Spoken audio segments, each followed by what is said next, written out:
Hi, everybody. Welcome back to the Afternoon Snack Podcast. I do the intros. This is Meredith. Alex is to my right. Ivy is causing mischief somewhere in this room. So, how's it going? Good. Yeah. I wanted to share with you guys another laundry story. Oh, come on. Meredith. Okay, so not only does Meredith not do her laundry. Okay, I've done my laundry the past 2 times. Okay, yeah. But she also doesn't do much of the vacuuming, which was an agreement we made when we got the cat. I said the cat is going to shed and we're going to have to clean a lot more. So you have to help. Yeah. It's like a little kid. So anyways, was doing the vacuuming the other day up in the bedroom, and I don't know why, but Meredith can't. She like puts some of her dirty clothes in the hamper, but some of the dirty clothes don't make it into the hamper, and then also clean clothes. Yeah, there's piles. There's like the clean clothes also go on the floor. Okay, do you want me to explain the Yes. piles? Okay. Well, there's like the basket that has like definitely dirty.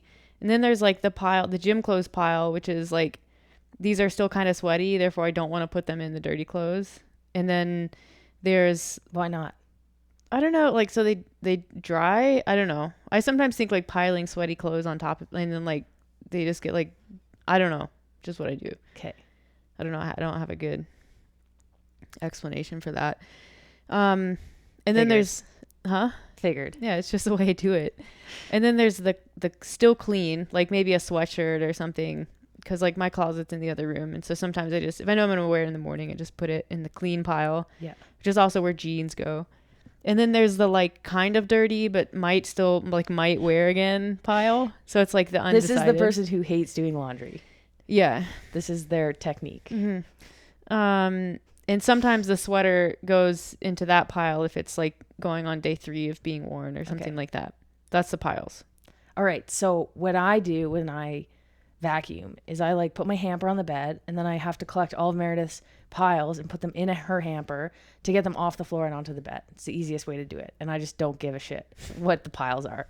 So I'm vacuuming, and then I put her hamper back on the floor, and I say, when I come downstairs, I say, hey, just a heads up, I put all of your clothes that were around your hamper in your hamper. Mm-hmm. So if there's anything that doesn't need to go in the laundry, you better pull it out, because I'm doing your laundry tomorrow. Which is like normally fine, because I was like, well, everything there can be washed, so it's nothing to worry about. So then you lied to me. I did my laundry the next day. Actually, I think it was like 2 days later. And so I just like, whatever, everything can get washed. I put all of the clothes in the wash. I actually like put them in the dryer and I actually think that they were back in the basket. I reminded you to put them in the dryer. Well, it doesn't matter. I did it. Yeah. And that's the important part. So I think the clothes were out of the dryer, back in the basket, back in the room to begin the multi-day folding process. And that all happened in like one day, which is pretty incredible. Significant. Yeah. But then I'm like, I set it on the bed and I see something like right at the top. And I'm like, well, what is that? And I pull it out, and it's like my favorite merino wool, like hat, toque. And this is the second time I have actually shrunk one of those. The first time was like maybe 2 years ago. And like it still goes on your head, but it's super tight now. So I was super bummed out and kind of blamed Alex. She was like, hey, how did my hat end up in the hamper? And I had told her twice, like, look, check your hamper, because I put a lot of stuff in there. Yeah, I don't even know how the hat got upstairs, because it usually stays like... It could have been Ivy, because she was complaining about her head being cold the other day. Right. Yeah. And she does like wearing hats here and there. Yeah. So in my compulsion, I have a compulsion that's like when something of mine gets damaged or breaks, I have to go replace it immediately. Had the store, there's like one place in Calgary that has this brand. Had they been open that night, I would have gone. Yeah, for sure. And then she bought a new hat and then went to the gym, and one of the dog gyms stole it and ripped a hole in it. So now she has to buy another hat. I haven't bought another. It's just like a small hole. I Yeah. can't decide if I'm like okay with it or not. It adds character. I mean, I guess, but they're like $80 hats. Exactly, which is why you should just keep the one that has character. Yeah, it's fine for now. I don't like, I put it on and I can't see it. So I'll pretend like it's not there until it really starts to bug me. Yeah. Anyway. So thanks for telling that story. Yeah. Yeah. We have our roles. Yeah. I feel like you have all the easy roles, They're not which easy. is like just sit back and relax. Okay, what do you think let's go through, what do you think our roles are? Okay, well, I keep track of all the food. I do Uh-huh. all the like the grocery shopping. Like you come to keep me company. Yeah. But really you're just a nuisance. It's like, Meredith, like come this way. No, we can't get that, Meredith. Okay, you're not that bad. Okay. Why are you laughing so hard at this part of the story? So there is the odd time that Meredith goes out for groceries, and it's like, I know that other couples have these roles because I've talked to my clients about them. Mm-hmm. And like some of my clients be like, oh, I didn't eat this, or I didn't have what I needed because I sent my husband or my wife grocery shopping, and I usually go, but I didn't give him the exact list or whatever, or her. Mm-hmm. Anyway, Meredith is that person that cannot be trusted. Like, first of all, she doesn't make any lists. No, it's in my head. So it's like, I'll go to the grocery store and be like, do you need anything? I come back, and then a day later, she's like, hey, so I'm out of eggs. I'm out of jam. I'm like, all right, okay. So the other day, just to like paint you the full picture of what I'm dealing with, and so that I can like convince you guys of my position here, Meredith had to go out and get tampons one day. She went explicitly for like, did you just get one item that day? Yep. She comes back. She's in the bathroom. She's like, damn it. Yeah. I had bought replacement razor blades. Which not only are like not tampons, but they're like $40, like $25. I don't even know how much they cost. They're way too expensive in my opinion. Yeah, I don't know how I like got all the way through checkout and without being like, well, that's weird. Like $45 seems like a lot. Yeah, that was not my best moment. But Makes for a good story. yeah, on the plus side, like it's always nice to have more razor blades than you Yeah. need. You'll use them eventually. Yeah, for sure. But I do okay. It just sometimes takes me a little bit longer. Mhm. I have my roles. I remember once you were like, hey, Alex, you hadn't gone with me for a while because of COVID. Mhm. And it was like your first time back in the grocery store. And you were like so just like disoriented. Bamboozled. And at one point you were like, hey, Alex, where do I find the lemon juice? I was like, I don't know, in the juice aisle. Yeah.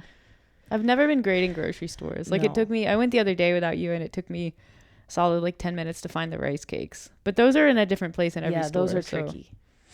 especially the healthy ones. But anyways, you're good at a lot of other things. So I have lots of talents. You Thank do. you. Yeah. Like computers. yeah, I'm definitely not. That's not my strong suit. No.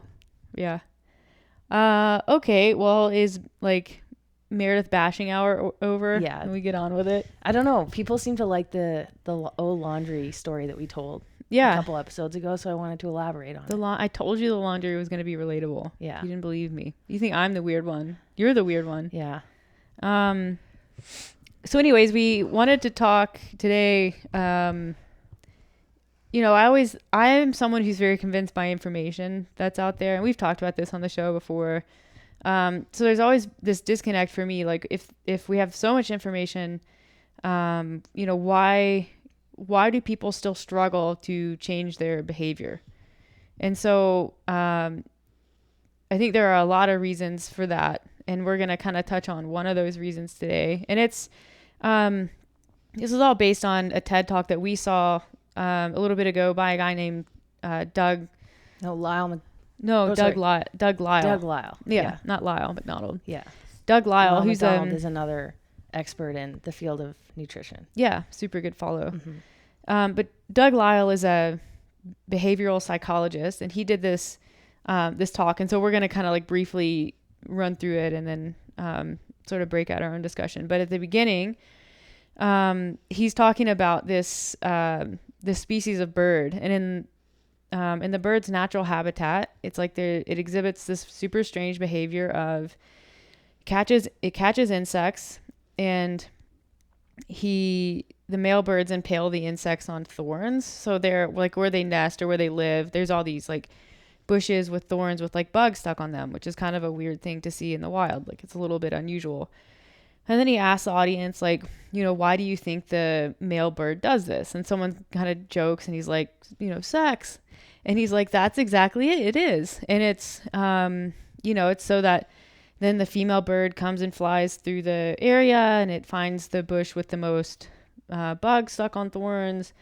And, then it mates with that male bird. And we see, the same behavior exhibited in humans when, men buy these big trucks and they jack them up and they put big tires on them and they're like, come mate with me, I'm the alpha male. But they don't realize that women don't actually like that very much. He makes a joke about like, it explains why there are tons of BMWs and trees in Silicon Valley. It's a good joke. So anyways, he kind of like, it goes on to say the bird, and all animals for that matter, but he's talking specifically about this bird because he's going to do an experiment on it. Animals are made up of genes. Like every physical attribute and non-physical attribute can be contributed to the genetic code passed down generation to generation. Those genes are what drive the like instincts and like neural responses in animals, in the bird. And then those generate thoughts, which then go to feelings, and then that is what modifies behavior. And for the most part, in nature, animals' behavior kind of circles back to propagating the genes. So everything that Darwinism. Yeah, everything the animal does or doesn't do is to ensure that its genes get passed down to a future generation. It just ensures that they get to mate, more or less, to oversimplify it. And so the experiment, he takes one of these birds with the bugs and he's like, so what we did here is we took the bird out of its natural environment and we took control of the environment so we can modify it, and puts it in a cage. And in the cage, there are two buttons. There's two phases of the experiment. The first phase, there's one button that will open a door and the bird can fly free into its environment. And then the second button, it opens a door and there's a female bird already sitting there, like ready to go. And so over like repetition, which button does the male bird push? Blue.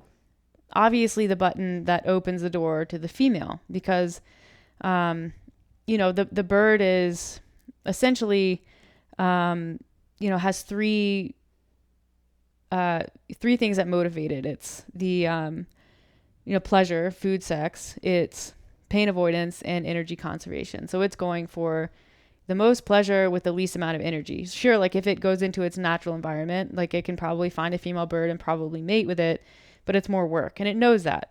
Whether it's a conscious thought or not, it just knows that the door with the female behind it is less work, which is good. The second phase of the experiment, the open environment door is replaced with the female bird. So now we have one button that opens the door to a female bird, and then one button that triggers a release of cocaine directly into the bird's brain. And so it's this huge dopamine release, and the bird experiences what Doug refers to as euphoria, which is essentially like, that's what, people high who intensity pleasure. Like pleasure to the maximum degree. Exactly. More than food and sex. Mm-hmm. And so the bird, what button do you think the bird pushes? The cocaine button. The cocaine button. And so it pushes it over and over and over again. And even when the bird is experiencing hunger, it's experiencing thirst, it's like it should be trying to mate with the female bird to propagate the species. It doesn't. It continues to push the cocaine button. And without intervention in 10 to 12 days, the bird has killed itself. And throughout all that button pushing, the bird feels that it's doing what is right. Yeah. Without knowing that he is quickly killing himself. Yeah. And that goes back to the behaviors that birds and animals and really humans exhibit And that's, and it all goes to propagating the genes, right? So pleasure being food and sex, pain avoidance. So animals are going to avoid scenarios that cause them pain or put them in danger. So that's where our, like, the prey response comes from. And energy conservation, like, not that animals are inherently lazy, but it doesn't behoove a species to go burn off all its energy stores when it doesn't know when its next meal is coming. So when animals make decisions in the wild, they're considering all of those factors, like what's the least likely to cause me pain, what's the easiest, and what's going to bring the most pleasure. So essentially, like, no pain, the most pleasure for the least amount of work. And that's what motivates animals, and that's what keeps them alive in a natural environment. And the same thing goes for humans, right? Well, a human is an animal, and that's important to remember throughout all of this. We are? We are. What do you mean? Wow. I'm sorry. I was trying to, like, I'm sorry. That was too much. Okay. Meredith's eyes were just about like twice as wide as they normally are. I don't even know why that was. I'm just jazzed about this topic. It's like, this isn't videoed, right? I know, but like, it made you laugh. It did. All right. So yeah, humans are animals. So when we say animal, like, this is all true for human beings. The You're an difference animal. is we don't live in the wild. I'm an animal. We don't live in the wild. Some people do. Some, but the majority of the people who we're talking to right now So don't. like we're going to parlay this over to Yes. humans. So what environment do we live in, and how is it different than like what our humans in the wild environment would So be? if you're going to parlay this over, in our ancestral environment, you could say that was the bird's natural environment of living in the wild with its bush and insects and mating based on how many insects were in its bush. Mm-hmm. So it has to expend energy to get the insects, to find food, to attract a mate, and avoiding like pain is more than just sitting on the couch. It has to, get away from predators and stuff. So that's similar to our ancestral environment where we were living and we had to catch our own food. We had to, mate based on, I don't know, like. Alex, I just realized something. What? We would not have survived in the wild. No, and we'll talk about that. But like, wait, are we going to talk about because we don't like there's a couple different reasons to eat or because we're gay? Two different reasons. Okay, but an animal, a human being in its wild environment is similar to the bird. It's like it will survive, it will find sex, it will find food, it will stay healthy. When a human being finds food, it's a good idea to eat that food in the ancestral environment because food isn't as widely available. So we're talking about food, like it does depend sort of geographically on what set of ancestors, but we're talking more like most specifically, if you haven't clued into it, like kind of the hunter-gatherer phase of our existence. Yeah. Okay, carry on. So right now, what humans are living in is essentially the box that the bird was in. Our society is the box. Mm-hmm. It's like, we're not necessarily talking about how easy it is to get sex in our environment, but it's very easy to get food, and not just regular food like that we would have in our ancestral environment, but we're getting food that's highly processed, extremely high in fat, extremely high in sugar, extremely high in carbs, just very calorically dense. Mm-hmm. And all that to say, it's very, very highly palatable, which means it's almost like it triggers this response in our brain that is similar to drugs. We see that, right? Like they've done tons of studies on mice and rats and even humans that, kind of measure this dopamine response with food. And it, depending on the food and the organism, it is on par to the dopamine response that occurs with like an ingestion of cocaine. Like it's up there. And if you're ever interested in learning more about that specifically, the Hungry Brain is a really good book, and it talks about a ton of different experiments that kind of show like humans can't control themselves basically, and any animal, rats, stuff like that, it kind of it's explains like all that. As soon as you strip away the nutritional value of food, you concentrate it becomes oily, fatty, salty, and delicious. Sweet and delicious, and you combine those things and you have in your hands now a donut. That's not a food that would exist in nature, and so the response you're going to have as an animal is going to be a supernatural response. Yeah, and you're just like the bird with the cocaine button. As a human, you're just going to keep pressing that button, which in our society is driving through a fast food restaurant, grabbing chips instead of carrots. I mean, there's a million examples out there. Well, it's like you can also look at like behavior in general. There's generally a little bit more friction to eating healthy because you have to either have food prepped and ready to go, or you have to go to a grocery store, get the raw ingredients, go home, cook the raw ingredients. Versus, right next to the grocery store, it might be a McDonald's. Yeah. And so that's like, you are not only fighting against biological urges, you are, the good behavior has a little more friction to it than the bad behavior. Yeah. And what's like important from the bird study is it thought that it was like being biologically very smart pushing that button because it's doing all of the things that would serve it well in a natural environment. It says, I'm avoiding pain, I'm seeking pleasure, I'm conserving energy, which are things that if it does, it lives a long and happy life and it has tons of babies. And so that same behavior loop exists in humans, where like you think you're doing something that's good and your brain is going to tell you that. It's going to tell you all kinds of reasons why what you're doing is okay and good. When in reality, like it's having detrimental health effects. And it's the same thing for when you're trying to decide whether you should sit on your couch or go and work out. Like the people who survived in the natural ancestral environment were the ones who were able to conserve energy in order to expend it in other ways, or to conserve energy because food wasn't as widely available. Mm-hmm. But now we're in a society where there is energy we have food everywhere. We're not expending energy when necessary because honestly, it's not necessary to get through in life for most people. To exercise, you mean? Or to just be active? To expend energy. Mm-hmm. You can get through life with expending very little energy. Yeah, if you don't have an active job, if you don't exercise willingly. Like you can think about drive-thrus. There's drive-through everything now. You can drive through at the bank. You don't even have to go to the bank. Think about like apps. Mm-hmm. Like you don't even have to get in your car to go and get food. Food will be delivered to you. Yeah. Like I bet you could get through the day with a sedentary job with fewer than 500 steps if you needed to. Oh, easily. Like just walking around your house. For and sure. Some people don't even do that. They don't get up from their chair. Mm-hmm. So in our environment, like that's an issue. Like yeah. It's in our brains because our brains haven't adapted to our environment yet. In our brains, it's seen as it feels good to sit on the couch and conserve energy.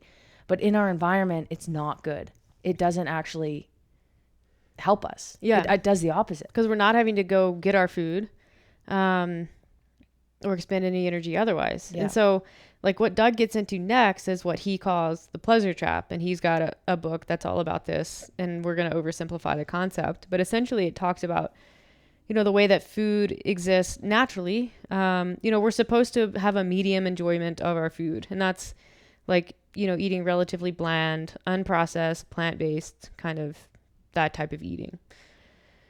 And that's based on like neurological responses and like our taste buds and all that stuff that's happening. Yeah, they're like eat. Normally our taste buds are sensitive to like relatively unprocessed foods.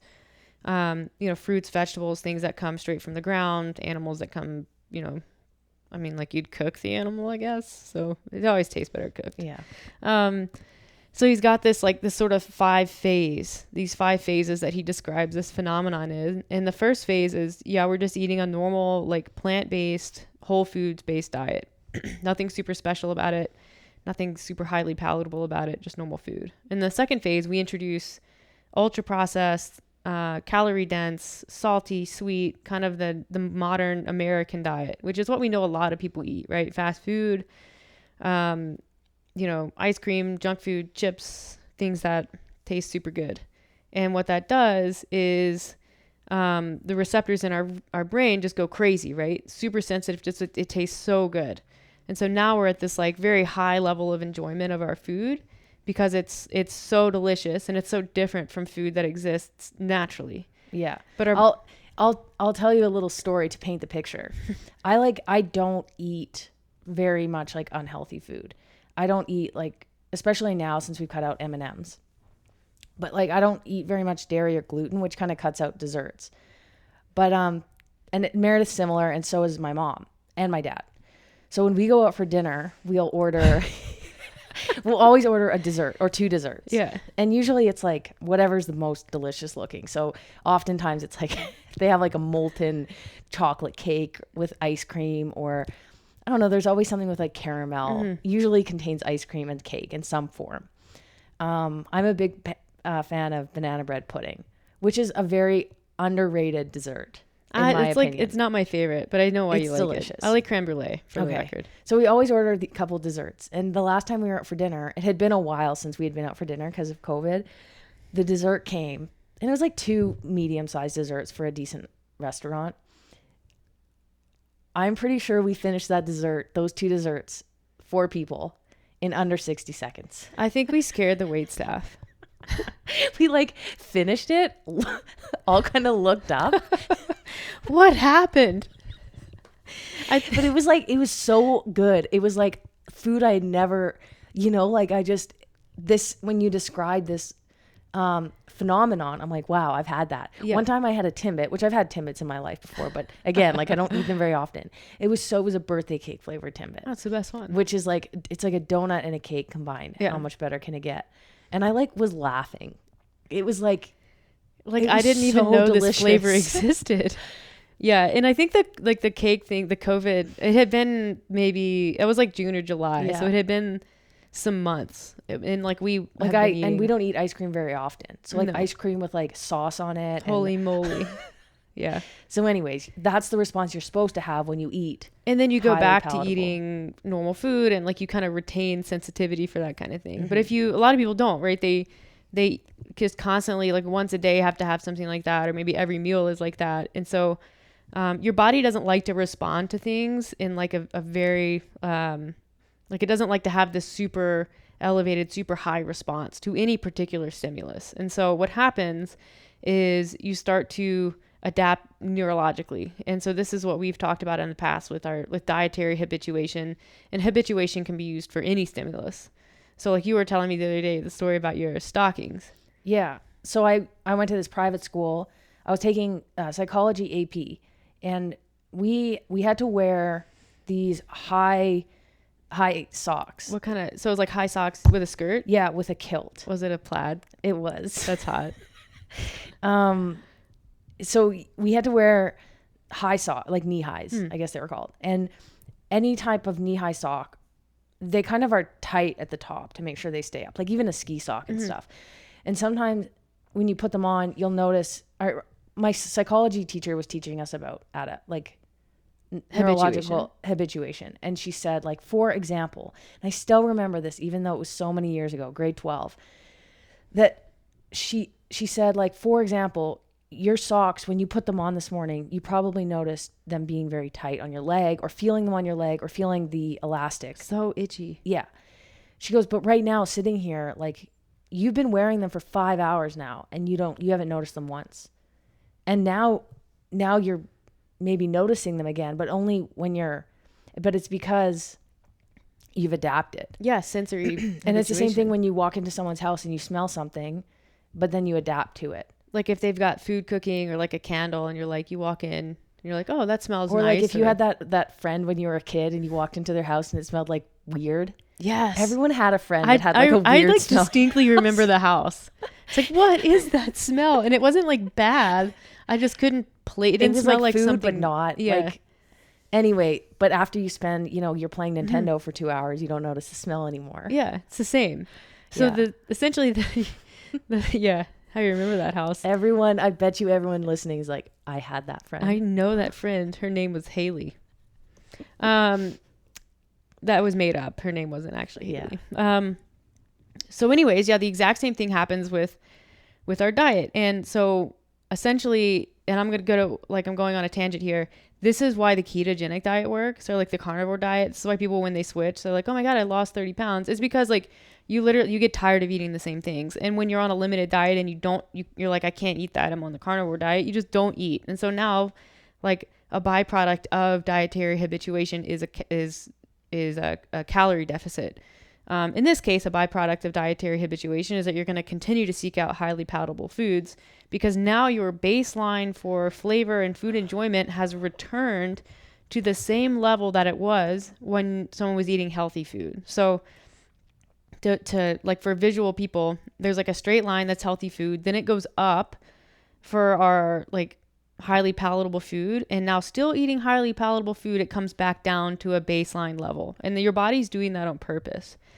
So this is where a lot of people kind of hang out, and then maybe you sign up for a nutrition program, or you hear a talk, or go see your doctor and they say, look, you got to lose some weight. You feel compelled to change your eating habits. And so what happens next is you switch from a highly palatable diet to maybe you're doing meal prep, or everybody knows what they know what they should be eating to be healthy. And so it's like, all right, I'm going to do this. I want to get healthy. I'm going to switch my eating habits back. And so I switch back, and now this baseline of eating what's enjoyable, there's this big dip.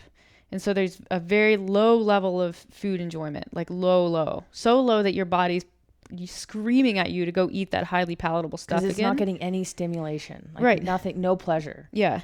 And so this is where a lot of people fail. And so they, you do this for a week, 2 weeks. It takes longer than that for most folks, like multiple weeks, 2 months, to return like palate sensitivity. And so what happens then is people diet for a couple of weeks, and then they go back to their old ways because it's too hard in air quotes.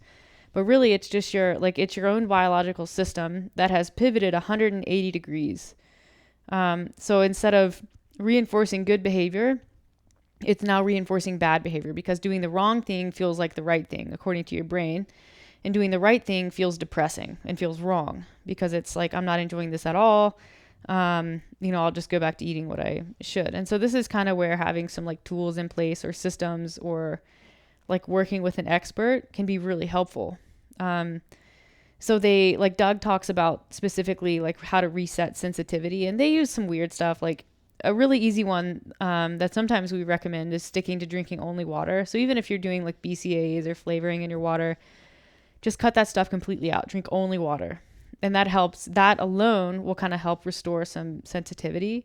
And then he goes a little bit further and is talking about doing like, an apple or carrot juice cleanse, and only doing juice for, 2 to 3 days.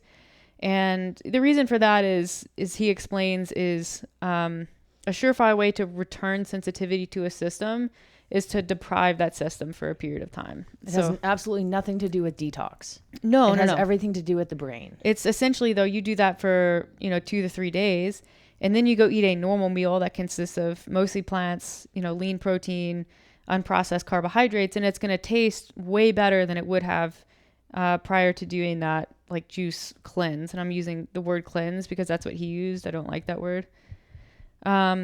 And that certainly works. And then he goes on to explain, like, there are support groups and books, and certainly having education around this topic is important. But we've been doing this long enough that we've kind of seen these patterns. Like we get, new folks, they do awesome for a couple of weeks, and then they really start to struggle. Sometimes they go completely AWOL off the map for a couple of days. Sometimes, you just start seeing some variability in logging. And that's kind of where we come in, right? And having someone that you can talk to and can reassure you, like, yeah, this is totally normal. You just got to hang in there, kind of thing.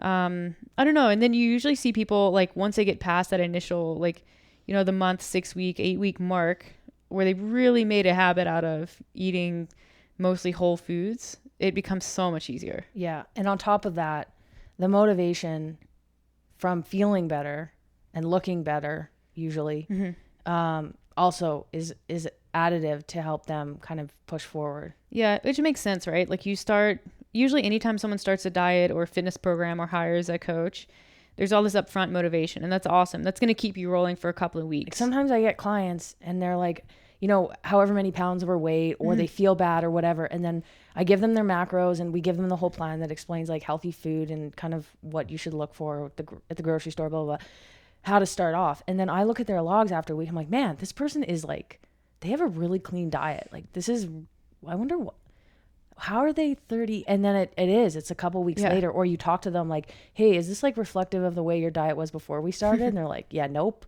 Like Yeah. I used to eat fast food all the time. I would never meal prep. My wife and I would eat ice cream every night, like things like that. Yeah. It's just getting like they know what they need to do. It's getting past that point where like your motivation starts to wane and your brain signals they become very strong. Yeah. And it's like it makes Instincts. sense because like the initial motivation wears off, and now you're eating a diet that's like for the most part kind of plain. It's it's likely that you haven't seen a ton of physical results because, you know, like there's not much that's going to happen in 2 to 3 weeks. There's not much that's going to happen in a month or 2 months for that matter for a lot of people. And so, you know, you're busting your ass eating a super plain diet that you hate. Your brain is trying to tell you, like, trying all kinds of ways to get you to go back and eat, you know, fast food and a McFlurry, on top of the fact that your physical results are quite limited. So you're getting all this feedback that says, just go back, just go back, just go back to the way you're doing things. Like, you'll be fine, you'll be happy, you'll enjoy your food. Like, so what if you're a little bit overweight? That's fine. When, you know, in reality, it's the continued sort of pursuit. And it doesn't mean that you have to be perfect and you can never eat highly palatable foods. Like, whenever you're trying to change behavior and habits, like, there are going to be hiccups. There's going to be days that are bad. You know, there's going to be days that are great. And it's like when you do have one of those off days, you kind of just have to dust yourself off and carry on, because, you know, habits and behavior takes a long time to change, especially when you are up against something as like biologically significant as food. Yeah. So back to how we wouldn't have survived in the ancestral times. Like, the people who would have survived best in those old times. I keep using weird words to talk about in the olden days. But actually it is like the very olden days. Not like powdered wig. No. We're talking like natural dreadlock olden days. Okay. Okay, cool. Like okay. invention of the wheel days. Yeah, like I mean, you invention could go of back, fire. Yeah, way back. Yeah. The people who would survive best are the people who are today obese. Right, because they are highly motivated And to dying seek out food. very early. Yeah. They are the ones who, when faced with highly palatable, high fat food, they will eat it, and they will eat lots of it. They will also they don't exercise because, like, that's what got you farther in life back in the old days. For me, like, I'm like a weirdo. I hate animal fat. Like, I hate it. Mm-hmm. I don't like bacon, like anything where I can see like white, even like chicken thighs. I'm like, it's just nothing. I wouldn't have done well. I also like never really liked butter. I was that kid who would like, if my dad buttered my bread, I would like pat it with a. Yeah, I've been on a butter kick lately. But like somebody like me wouldn't have survived back then. Mm-hmm. Like somebody who's not a big eater, somebody who maybe really likes to exercise. I mean, granted, there's many different factors that come into play now with exercise, and then also the fact that I'm gay. So I wouldn't be, you know, if I was, you know, not mating with a male back then my genes would not have passed on. Yeah. Like, no, get your bugs away from me. There's a couple of theories on the gay thing that I find kind of interesting. I think one of them is called the gay uncle theory, and it's about like homosexuality may have existed in populations and tribes and like nomadic groups as a way to ensure that there were more caretakers than children. So it ensures that there are these adults that are free and available to help with child rearing because they're less likely to pass their own genes along. I read that recently. Interesting. And they think, but do they know that like homosexuality is genetic? Like, have they identified genes? Yeah. I don't know. I don't know either. I, for some reason, think that it's still up in the air. Yeah, I don't think they've actually located a like, I don't think gene. they're sure, like, they're not sure if it's nature or nurture or a combination, but there's definitely some nature. Oh, for sure. For sure. Because you see it on other species too. Yeah. And so the theory behind the other species is that it might actually exist as a population control measure. Yeah. So if you have individuals in a population or in a species that are not interested in mating for whatever reason, then that's an automatic check on the population. Yeah, that makes sense. But now there are a ton of homosexual people who are reproducing for, you know, with the way that you can. Yeah. Which means like, go gays. Yeah, no. Someone asked me the other day and I think it's just someone who was like not really super aware of like how the reproduction process with gays works. Yeah. But they asked if if we could combine our genes. Mm. And like that actually does exist. Like you can essentially make recombinant sperm. So like your egg and then my genes get inserted into a sperm and then propagate a Meredith and Alex baby. But that's going like That would be so expensive. oh yes, insanely expensive.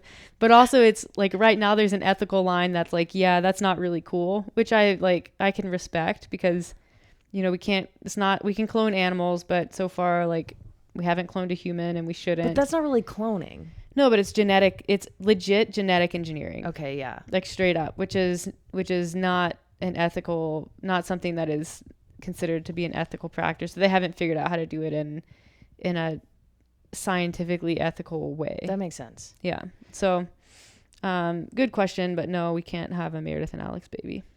We just need to find a male who is similar to one of us, whoever is that going to be. Yeah, which you can definitely do. So anyways, do you have anything else on the gays in society and in gays in nature? No, we can go back. Gays in nature. That could be it. That's a good, I'm going to make an Instagram handle. I'm sure there already is one. Like people of New York. Yeah. Gays in nature. Yeah, I'm gonna do that. I'm gonna make t-shirts. So anyways, where do we leave off with the pleasure trap? Just like getting through that sticking point, I guess you could call it. So I think it's like one part awareness, like kind of understanding, like the reason it's hard is because you're fighting biology, which is like that's hard, right? Like our genes are set and our instincts were set like eons ago, and we're now like we got fast tracked into this environment that's not the environment that we're meant to be in.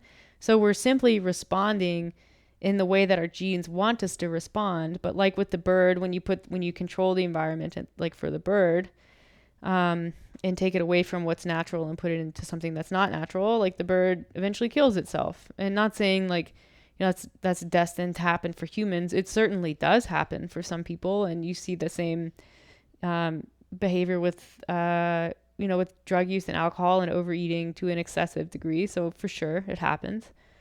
But I think a level of awareness is really powerful in understanding why does something happen, and then putting tools in place and then creating whatever kind of support system that you need to get out of this kind of pleasure trap if it's something that you want to do. And if you're struggling to do it. Yeah. Kind of goes back a little bit to that. I think it was last episode the episode before that about M&Ms. It's like one way to do that is to not put yourself in a pleasure trap. Mm-hmm. Like in a pleasure trap in a more specific sense of the word or phrase. Get rid of that food that's in your house that's kind of like, if food is in front of you, you're going to eat it type thing. Yeah. But do you remember like in biology learning, or like science, I guess it was pretty far back, learning about Darwinism? Oh, of course. And like learning about how different animals have adapted to their environments. Mm-hmm. Like insanity. Yeah. Like I think my mind was blown. Like even, what are those reptiles that would like change color? Chameleon. Mm. Like that's not how it began for them. I know, but that's how they ended up. That's how they ended up. Yeah.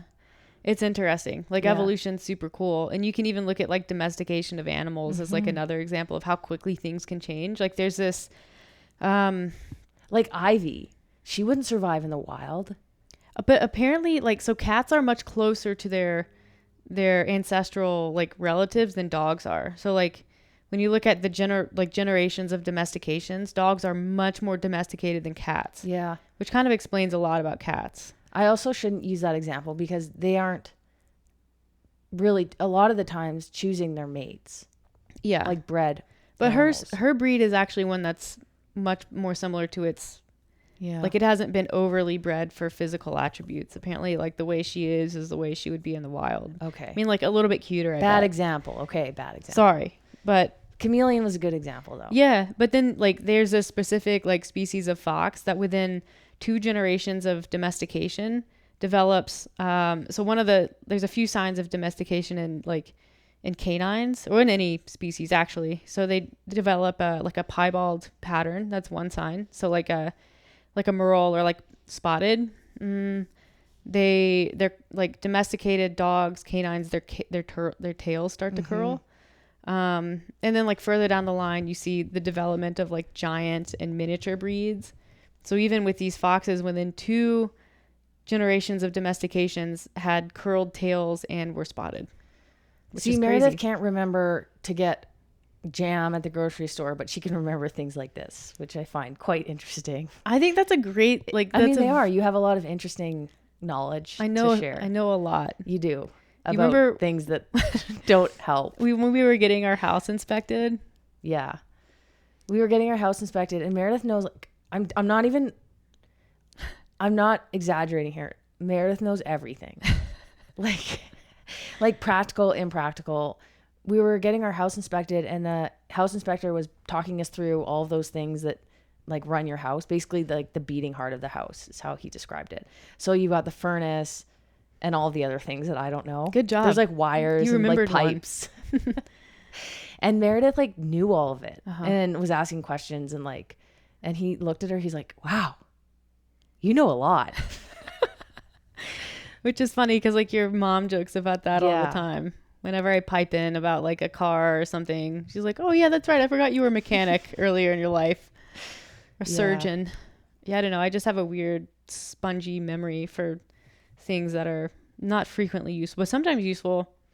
And they make good stories. Like the fox story is a cool story. And you can Google that because it's for real. Yeah. Yeah. So I don't know. I was gonna wrap this up by telling another story, and that's if you don't know Donald Trump's theory on longevity, you should look it up because it's hilarious. He basically believes that every human is born with a finite amount of life force. They call it the battery theory. And if you do any amount of exercising, you deplete that sooner. So the more exercise you do, the earlier you're going to die. He actually believes that. Which is ridiculous because if you look at who lives longer, it's the people who are eating healthy and exercising. Not that eating healthy has anything to do with the battery, but I imagine he doesn't eat healthy. Yeah, no. He doesn't look like he does. He looks very unhealthy. Yeah. Yeah. So anyways, do you have anything else? No. I think if you guys want to learn more about some of the things that we talked about, we're by no means experts. There are tons of experts in the field. So Doug Lisle, Stefan Guyenet. Yeah. Are probably the two that I'd the Hungry Brain is a good one to start with. And then you can kind of jump off that boat. But those two are great. Yeah, Stefan's got a really good website. And he has all these references for the Hungry Brain and his debate episode on Joe Rogan. And so if you ever like his stuff by itself is really good because he's got a PhD in like neurobiology or something like that. But then he references all these other authors and experts in the field. So you can really spend some time on his website if you're into that kind of thing. Sometimes I do it for fun. But thanks for listening to this one. We hope you enjoyed it. I actually think Doug Lisle is a social psychologist. Social? Yeah. Social psychologist. Yeah. That makes sense. Yeah. Sorry to correct you so late in the... I mean, it's fine. Yeah. I don't know that anyone would have cared had you not done that. No. But I know you always like to be right. I don't like to be right. I just am. Oh. Is that right? Okay. Why don't you sign off? I'd rather not. Okay. If you would like to hear about any other topics specifically, just message us on any of our platforms. And we'll do that unless it's dumb, and then we probably won't do it, but I'll probably still be like, yeah, you got it. Thumbs up. I don't know. Rude. I know. Cool. Thanks for listening, and we will talk to you guys soon.